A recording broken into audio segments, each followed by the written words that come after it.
customer is looking to get an estimate to have their front entryway redone here. So this is going to be kind of a unique one in that what we are going to do is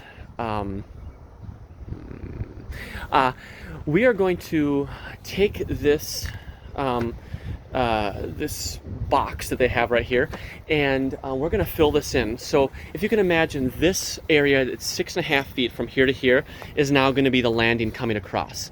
So we're going to put some block across here and then lath this whole thing up to be veneered. We're also going to need to just take a saw and cut off these lips right here on both sides, so that way we can get the veneer going through it nice and even as well. So a little bit of labor involved in the sides right here, but we don't want to get too crazy because otherwise we have to take off the load bearing, and it just gets dicey. So we're going to box in that area right here, and then we are going to take out this bottom step. So we'll have to cut out that bottom step.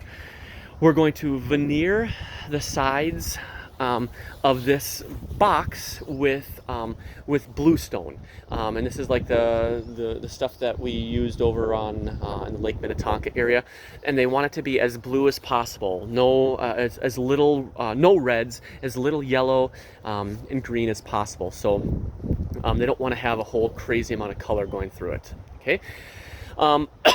So we're gonna veneer the sides with that bluestone. The top of the landing is going to be framed in with bluestone as well, and then it's going to be filled in with patterned bluestone. It's going to be Blue Select patterned bluestone. Blue Select patterned bluestone. Now the steps that are coming off of it, they want to have slab steps. So we've done one like this before, where we have to basically get an extra slab steps and cut it in half, and that's going to be the risers for it. So there's 3 Bluestone Select slab steps that are going to be going up and into it, and then the landing is obviously going to be the landing. So I hope that makes sense.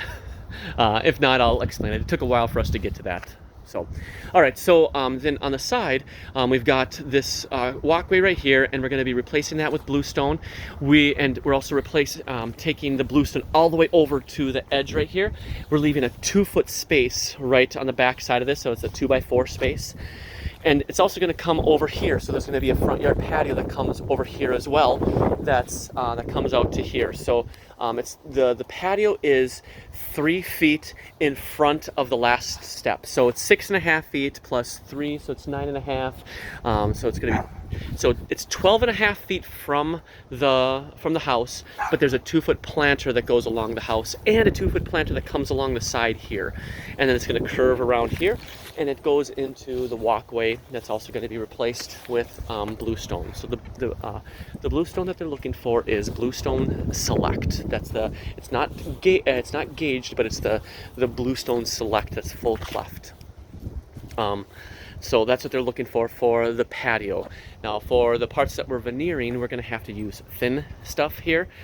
So we'll have to keep that in mind. Yeah, basically one of the things that I was trying to do is I was trying to keep us from having to tear this thing out. Obviously, if we didn't have the pillars here, it'd be a different story, but they started getting really skittish when they said that we had to, boost it up and we'd have to take out the pillars, and I didn't want to lose this bid. So I'm gonna put in some extra labor in order to deal with the cuts and to get it down, to make this work. So yeah, I think that's it. This is over on Osceola, St. Paul. So good access. Yeah, pretty straightforward. I did do a drawing of this, and I'm going to ask Sherry to do a SketchUp as well. Kind of a view of the house.